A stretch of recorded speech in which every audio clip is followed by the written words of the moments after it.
The gosling cost $2 at the spring livestock sale and was the only bird in the poultry section that nobody had bid on by 10 in the morning, which was late enough that everything else had been claimed twice over. It sat in a wire crate by itself, separated from the yellow gosling sold an hour earlier, the color of old cream, a deep, warm ivory that caught the light and shifted it slightly, the way certain fabrics do when you move them. Its eyes were bright amber. Its feet were a deeper orange than standard. The man selling it was from the east side of the county and had been trying to move this bird since 8 in the morning. "What breed?" Nola asked. He said he couldn't say exactly. His uncle had kept the parents, said they came from a German family that left the county in 18, never had a market for the unusual ones. "The eggs," he added, after a pause. "Color of a sunset," my uncle said. Nola looked at the gosling. It looked back with the amber eyes and the specific attentiveness of a young bird that is interested rather than frightened, which told her something concrete about the temperament of the genetics. She paid $2 and loaded the crate. Cal Alderman was parked across the lot. She had not noticed him until she was securing the crate, and when she looked up, he was watching with pale gray eyes and the expression of a man who has several responses available and is choosing carefully. He had been at her south fence most Thursdays since March on the pretext of checking the shared drainage ditch. The ditch had been fine since April. She had not mentioned this. He did not ask about the gosling. He lifted 2 fingers from the steering wheel as she drove past. She lifted 2 fingers back. That was the extent of it. She drove home and set up the bird in the barn. The first practical decision was the gander. A single goose was not a workable situation. Geese were social animals, and a lone bird was a stressed bird, and a stressed bird did not produce at its potential. She drove to the Pruitt farm 3 miles east and bought a young Toulouse gander for $1.50. Standard breed, nothing remarkable, selected for temperament because a belligerent gander was worse than no gander. She named her unusual bird Ingrid, after the German family. She named the gander Walt because he was reliable and a little dull, and she needed both. Ingrid and Walt established their relationship over 2 weeks with the efficiency of waterfowl that have decided cohabitation is the most practical arrangement available. By June, Ingrid was showing the frame development that suggested the saleman's uncle had known something about his breeding line, a deeper chest than a standard goose of comparable age, a broader back, a quality of physical presence that Nola documented in the notebook as appears larger than she is. Something in how she holds herself, the same quality, she thought, that had been visible in the amber eyes through the crate wire in April. The quality of an animal that has made a decision about its situation and is proceeding from that decision rather than from moment to moment. Ingrid grazed the east pasture with the purposeful circuit motion that Nola had observed from the first week. Not random grazing, but systematic coverage. The same route each morning, the same rest position each afternoon in the corner of the pasture where the afternoon shade fell correctly. The county began noticing in July, not because Nola announced anything. The county noticed because Ingrid was visible from the road when the barn door was open, and because a cream ivory goose with amber eyes was not something Ellis County roads offered as a regular feature. By August, the opinions had formed. Martha Greer said she supposed Nola was doing her best. Ed Pruitt said he supposed the eggs would be the same as any other goose eggs. Cal said nothing on Thursdays, which she noted. The first eggs appeared in late September, which was earlier than she had expected. Standard geese generally began laying at 8 to 10 months, and Ingrid was just past 6. Early laying in heritage breeds sometimes indicated a purer expression of the original genetics, less diluted by commercial selection for docility and feed efficiency over production quality. Nola found the first one at 6 in the morning during the water check. Geese drank more than people expected, and the water had to be clean, not just present, in the nesting box she had positioned in the southeast corner of the barn for morning light and temperature stability. The egg was the size of a large goose egg. The shell was smooth and dense. What was not consistent with anything she had read was the color, deep amber, warm honey gold held up to the light. Not yellow, not cream, a specific, unmistakable amber that did not belong on an egg in any standard reference she had consulted. A color that belonged to sunsets and certain minerals, and to the eyes of the goose that had produced it. She tilted it in the morning light coming through the east window, and the color held. Not a surface film, the actual pigmentation through the cuticle layer, the same layer that gave ordinary eggs their pale brown or white, here doing something she had never seen documented. She set it on the shelf. She went back to the nest and found a second one. She sat down on the barn floor and looked at both eggs for a long moment. Then she got her notebook. The documentation occupied September and into October.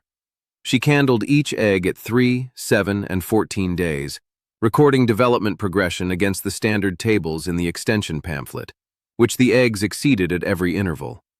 She measured shell thickness with the calipers from her father's tool collection, significantly denser than standard goose values, which correlated with longer shelf life and better transport durability, two things the commercial market cared about in practical terms.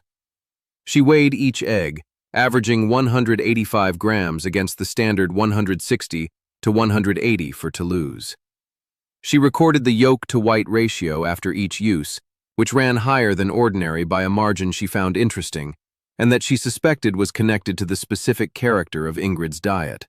The creek pasture grass on the Alderman South 40, which she had been allowing Ingrid access to since June, through a gap in the east fence that she had left intentionally. On a Wednesday morning, she cooked one egg alone, scrambled, no additions, and sat at the kitchen table with it. The yolk was deeper than ordinary yolk gold, an amber quality visible even after cooking.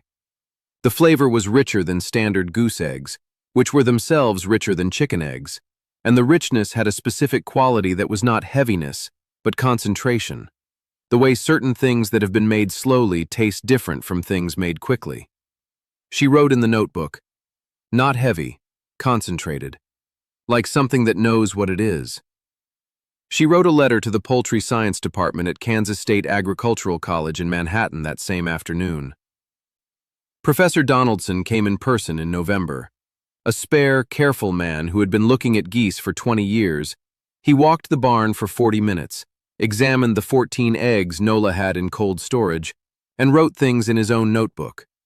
He said the coloration was consistent with a German strain called the Pomeranian goose, highly valued in the 19th century for egg quality, largely disappeared from American flocks by 1910. If Ingrid carried that genetics, the characteristics were heritable. The production rate, Ingrid was running at 4 eggs per week, above the standard laying frequency for geese, suggested she might be a purer expression of that line than anything on current record. He asked if he could bring a colleague in January. Nola said yes. Then she asked what the eggs would fetch at a market that understood what they were. Professor Donaldson named a price. She set her pen down.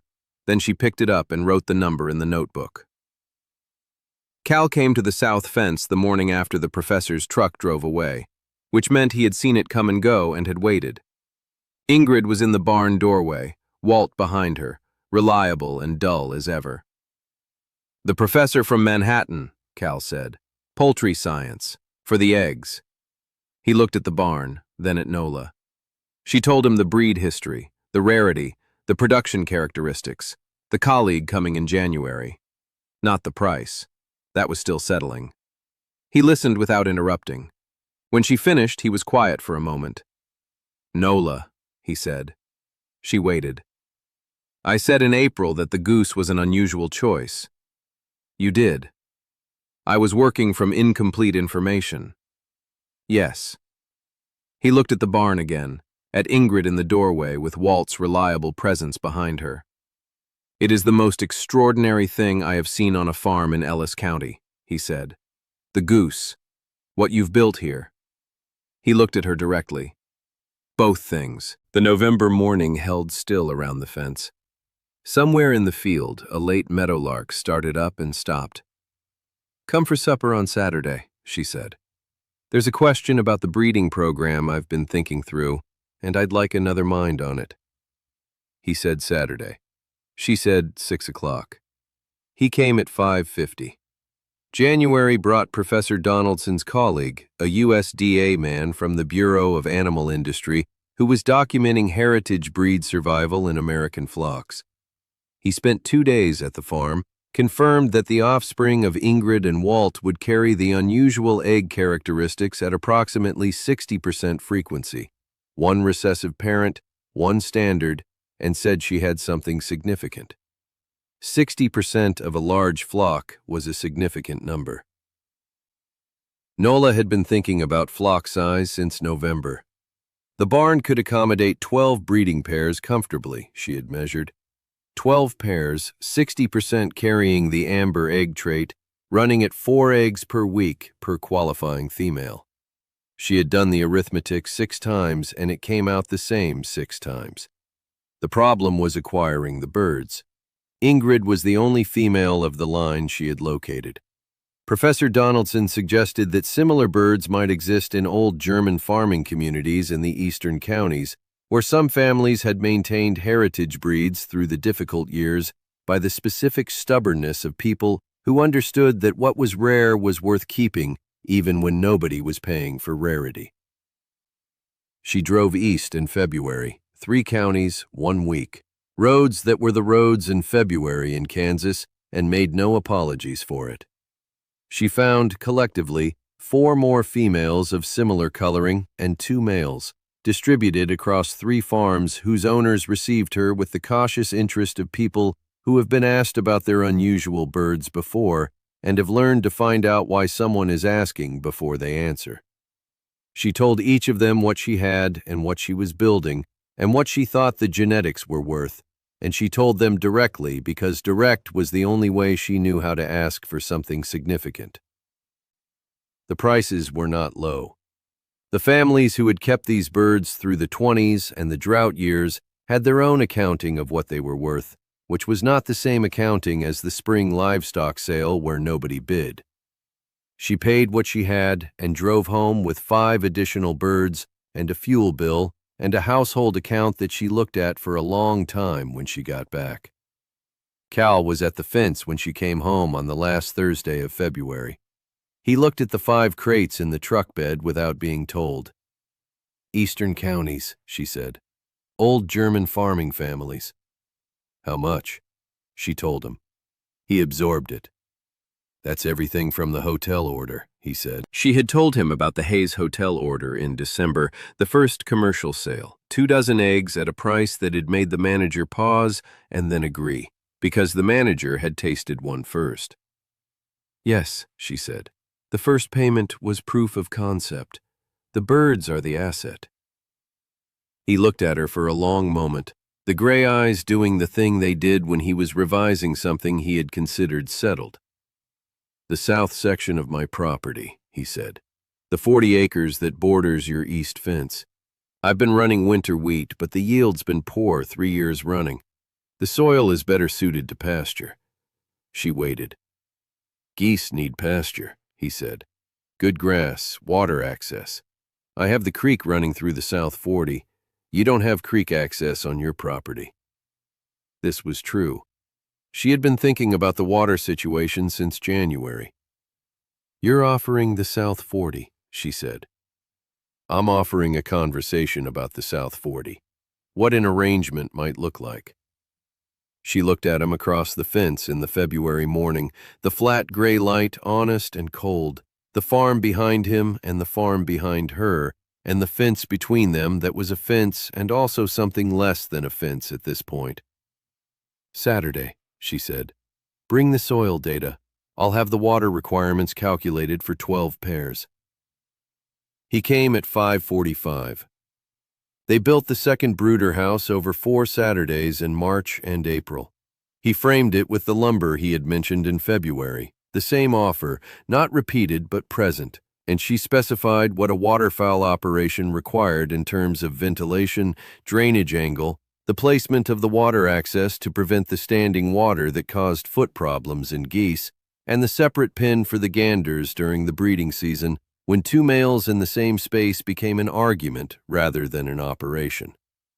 The result was better than either of them would have managed alone, which was the practical version of a thing that was also something else, and which both of them understood without it needing to be said. When the last board went in, she walked through the finished building, checking the dimensions and the drainage and the light angles, and he stood at the door watching her walk through it, the way he had been watching her do things since April of the previous year, with the gray eyes that saw more than they commented on, and that had been at this fence long enough to have learned the difference between how she moved when she was satisfied and how she moved when something was still wrong. Everything was right. By fall of 1936, the flock was 9 pairs, 8 producing amber eggs at the projected rates. The hotel in Hayes had a standing order that it renewed each quarter without negotiation, which was the commercial equivalent of a compliment. A Wichita restaurant on Douglas Avenue was paying a price she wrote in the notebook with the hand pressing slightly harder on the pencil than usual, not from excitement, from the specific attention she gave to numbers that had exceeded the projection. Cal was at the farm most Saturdays. The South 40 arrangement had been formalized in March in a document the lawyer in Hayes called a Land Use and Water Access Agreement, which covered the same ground in different language than what it also was. By summer, the Saturdays had a shape that neither of them altered. In October, Professor Donaldson brought Dr. Hoffman from Germany, who was documenting surviving Pomeranian goose populations in the American Midwest. He spent 3 days going through Nola's records, and on the last evening sat at the kitchen table and said she had done something significant. Nola refilled his coffee and said nothing, because she had known this since September of the previous year. The interesting thing was Cal at the far end of the kitchen table, looking at the breeding records with the expression of a man who has been at a south fence for a long time and has stopped pretending the fence is the reason. After the professor left for his hotel in Hayes, Cal stayed to help carry the records back to the shelf. He put them away and turned around. She was at the counter making coffee she hadn't decided they needed, which was what she did when she wasn't sure what to do with her hands. "Nola," he said. She didn't turn around. "I know." "What do you know?" She poured the water into the pot. "What you're going to say?" "What am I going to say?" She turned. The October kitchen was warm from the lamp and the cooking and the specific warmth of a room occupied all evening by people who are comfortable in it. "Something you've been keeping since approximately November of last year," she said, "in a way that gives me room to disagree, because that is how you say things." "And are you going to disagree?" She looked at the breeding records on the shelf, at the window that showed the barn where 9 pairs of geese were settled for the night, amber-eyed and extraordinary. "I've been running a calculation since March," she said. "Whether the South 40 arrangement makes structural sense as a permanent arrangement, or whether there's a more efficient configuration." He was very still. "Combined operations," she said. "If the 2 farms were functioning as a single operation, the water access and the pasture and the grain supply would all simplify considerably." "You've been calculating a combined operation since March." "The numbers work very well, actually." He crossed the kitchen in the unhurried way he moved, deliberate, nothing wasted, and the October evening held still around them the way things hold still when they have been moving toward something long enough that the arrival is not a surprise, but a recognition. She was right that the numbers worked. She was also right that it was something else. Both things were true, and she had known both since March, and the answer was the same regardless of which version of the question she was answering. In the spring of 1937, the flock reached 12 pairs. The South 40 agreement had been superseded by a different document from the same lawyer in Hayes, which the lawyer was more accustomed to drafting. Professor Donaldson published a paper. Dr. Hoffman wrote from Germany to say that the Ellis County flock was now the largest documented breeding group of the Pomeranian variety outside of Europe. On a Thursday morning in May, Nola was in the east pasture doing the waterline check, the South 40, which she had stopped thinking of by that name sometime around October, when it had simply become the east pasture, the part of the operation that had the creek and the best grass, when Cal came across the field from the farmhouse. From the house, which was where he came from now, on the mornings when he came, which was most mornings. He was carrying 2 cups of coffee in the unhurried way he carried things, not rushing the distance between the house and where she was, because he had learned early that Nola did not find urgency where there was no urgency, and that she found it easy to trust someone who operated on the same principle. She watched him come across the May morning, the grass green from the April rains, Ingrid and her year 3 offspring visible near the creek behind him, a dozen geese tracking his passage across the grazing area with the amber eyes that had been tracking things since April 1935, and that had, in the unhurried way of geese that are comfortable in their situation, decided these 2 people were adequate. He reached her and handed over the coffee without ceremony, as if the handing were simply the next practical step. They stood in the May morning and looked at the flock and at the creek, and at the farm that had started with a $2 gosling from a man who wouldn't say his name. 12 pairs, he said. 11 producing. Ingrid's youngest daughter won't lay until fall. He looked at her sideways. She looked at the geese. Ingrid was watching them from the creek bank with the amber eyes that had been looking at things since April 1935, and that had apparently decided over 2 years of observation from the barn doorway that these 2 people in her pasture were adequate.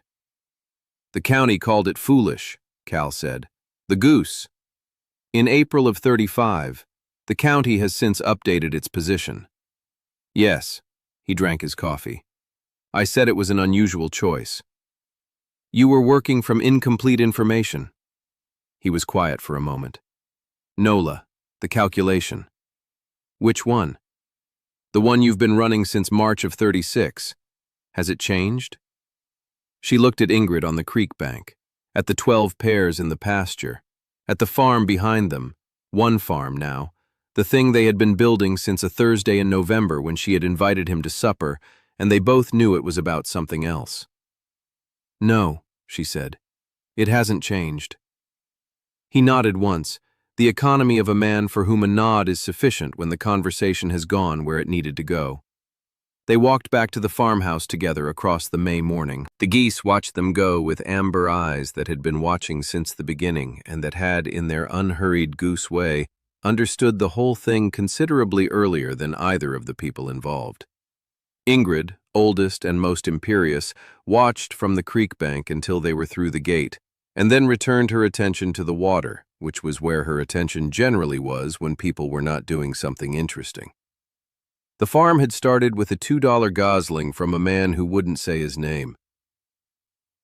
In May of 1937, it was 12 pairs of geese and 2 farms functioning as one farm, and a notebook thick with 2 years of data and a calculation that had not changed since March of the previous year, and a man who had been at the south fence since April of 1935, and who now came from the house on Thursday mornings with 2 cups of coffee. The county had called it foolish in April of 1935.